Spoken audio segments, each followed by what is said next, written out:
தினம்தோறும் விளக்கேற்ற நல்ல எண்ணெய் இதயம் நல்லெண்ணெய்.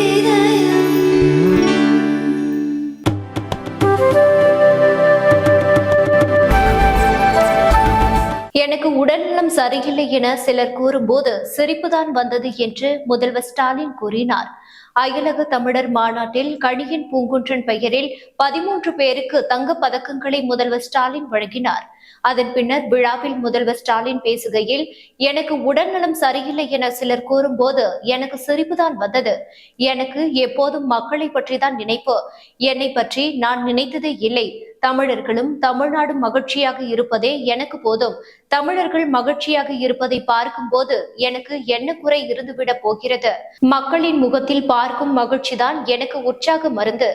நான் எப்போதும் மக்களுடன் இருப்பவன். என் சக்தியை மீறி உழைக்கிறேன். தேர்தல் அறிக்கையில் கூறியபடி அயலக தமிழர் நலத்துறையை திமுக அரசு உருவாக்கியது. தமிழ்நாட்டை வளப்படுத்த நடந்தது முதலீட்டாளர் மாநாடு. உலகமே வளம் பெற நடப்பது அயலக தமிழர் மாநாடு. வெளிநாடுகளில் உள்ள தமிழர்கள் இங்கு முதலீடு செய்ய ஏதுவான சூழல் உருவாக்கப்பட்டு வருகிறது. நாம் அனைவரும் ஒரே இனத்தை சேர்ந்தவர்கள். தமிழ் அன்னையின் குழந்தைகள். எங்கு வாழ்ந்தாலும் தாய் தமிழ்நாட்டை மறக்காதீர்கள். அடிக்கடி உங்கள் குழந்தைகளோடு தமிழ்நாட்டுக்கு வாருங்கள். தமிழோடு இணைந்திருங்கள். நீங்கள் எங்கு வாழ்ந்தாலும் தமிழ்நாட்டின் வளர்ச்சிக்கு துணையாக இருங்கள் என்று பேசினார்.